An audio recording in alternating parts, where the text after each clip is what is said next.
তো ইতিমধ্যেই খবর উঠে আসছে এবং আইসিসি সেটা কনফার্ম করে নিয়েছে যে জয় শাহ সে আইসিসির চেয়ারপারসন কিন্তু হয়ে গেল। এবং তার যদি জীবনের জার্নিটা আমরা দেখি তাহলে 2009 থেকে 2013 পর্যন্ত সে গুজরাটের ক্রিকেট অ্যাসোসিয়েশনের সাথে যুক্ত ছিল এবং তার সাথে সাথে 2015 সালে বিসিসিআই এর ফাইন্যান্স যে বডিটা আছে সেই বডিটার মধ্যে 2019 পর্যন্ত যুক্ত ছিল এবং 2019 সালে সে বিসিসিআই এর চেয়ারম্যান হয়ে যায়।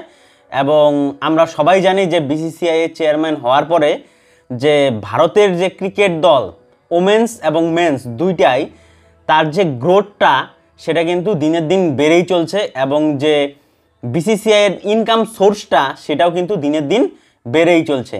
আর ইনফ্যাক্ট যখন 2023 বিশ্বকাপের পরে সে যেন একটা গুন্ডার মতো বলল যে 2024 সালে বারবাডোসে নাকি ভারতের তিরঙ্গা গাড়বে এবং সেটা কিন্তু সে স্ক্রিপ্টটা ভালো করেই তৈরি করেছিল এবং সেটা করিয়ে দেখিয়েছে রোহিত শর্মার দ্বারা এবং সেই বারবাডোসে কিন্তু সে তিরঙ্গাটা কিন্তু গেড়ে দেখিয়েছে।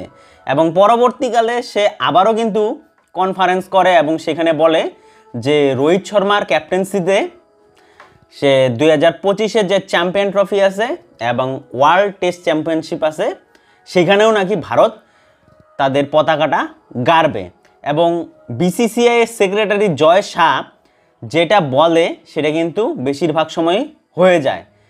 আর এখন তো বিসিসিআই সেক্রেটারি জয় শাহ এখন আইসিসির চেয়ারপারসন, এখন তো তার হাতে অনেক বড় আরও দায়িত্ব পড়েছে এবং সে যেন ভারতের ক্রিকেটটাকে একটা অন্য লেভেলে নিয়ে যেতে পারে এটাই আশা রাখবো।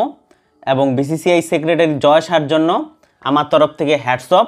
তোমাদের কেমন লাগছে বিসিসিআই সেক্রেটারি জয় শাহ যে আইসিসির চেয়ারপারসন হয়েছে অবশ্যই কমেন্ট বক্সে কমেন্ট করে জানাবে। ভালো লাগলে অবশ্যই ফলো এবং লাইক করবে। ধন্যবাদ।